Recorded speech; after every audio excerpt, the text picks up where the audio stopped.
नमस्कार सर। नमस्कार sir. Sir क्या नाम है आपका? सुरेंद्र कुमार। सुरेंद्र जी आप कहाँ से हैं? दिल्ली द्वारका सेक्टर 28 गांव बामडोली। सुरेंद्र जी, संत रामपाल जी महाराज से नाम दीक्षा आपने कब ली?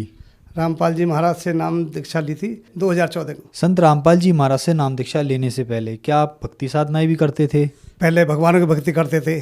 सवेरे 4 बजे उठ के मंदिर में जाना, फिर वहाँ दूध जलानी, फिर वहाँ आरती करनी, फिर परिक्रमा देने जाते थे। वहाँ दूध की धार भी दी, दंडौती दी और परिक्रमा भी देते थे। तो उसके बाद में फिर शांति नहीं मिलती थी। फिर उसके बाद में फिर कीर्तन करते थे मंदिर में।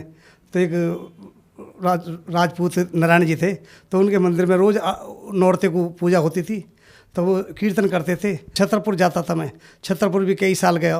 फिर साईं का मंदिर ही पड़ता रास्ता में, फिर वहाँ भी मेरा टेंशन है, कुछ कहीं और कुछ और है। फिर उसके बाद में धन सतगुरु में 16 साल तक रहा। जब वहाँ भी जब कुछ दिन तक सही चले, क्योंकि जब तक पैसे नहीं लेते थे गुरुजी, जब तक तो सही थे। जब आ जाते थे घर पे बुलाते थे गुरुजी, तो हम 200, 400, 500 देते थे।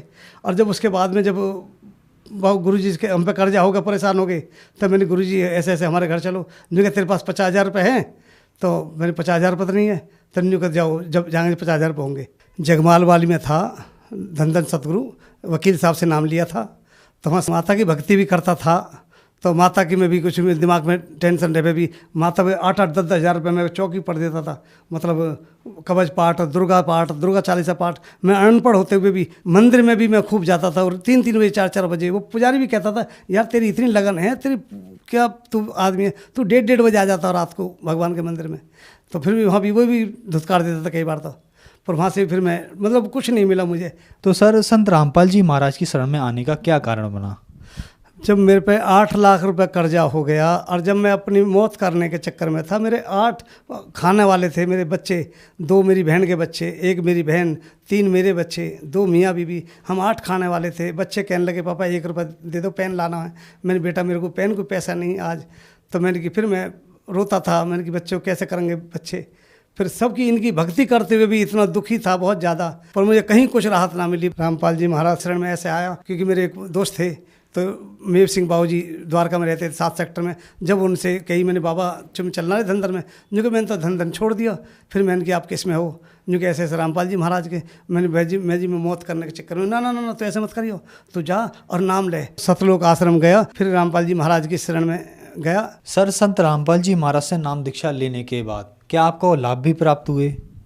हाँ जी, लाभ तो परमात्मा की दया से इतने हैं, मैं बताऊं तो मुझ पे बताए नहीं जाएंगे। मैं तो भूलक्कड़ तो भूल जाता हूँ, और नहीं मैं जो बीती है वो बताता हूँ मैं आपको।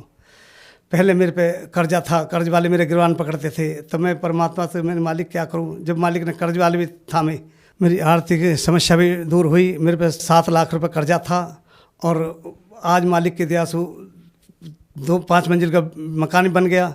मैंने परमात्मा रामपाल जी महाराज से कही, रामपाल जी महाराज मेरे मकान नहीं है मेरे पास में। मैंने कि रामपाल जी महाराज कोई पैसा वो लगा रहा है, ज़मीन मेरी है, बना लूँ। रामपाल जी महाराज से आदेश आ गया उनको, बना ले बेटा। तो वो मकान बना लिया। आज परमात्मा की दया से 5 मंजिल बिल्डिंग है, 2 मंजिल ऊपर वाले किसी और को दे दी जिसका था पैसा लगाया।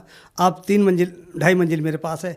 एक में मेरी बहन रहती है, एक में हम रहते हैं, और एक में किराए पे दे दिया है। उसको 11,200 रुपये किराया आता है।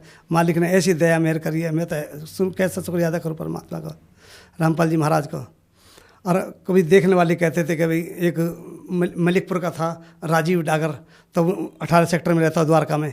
वो कहने लगा, यार तेरे चेहरे को देखता हूँ तो पहले ऐसा लगता था जैसे भिखारी हूँ, भिखारी है, और आज तो ऐसे लगता है चेहरे से जैसे चमक मक रही है। कम से कम 20 दफ़े कही मैंने कि बाबूजी छोड़ो ना पड़ा किसी बात ने।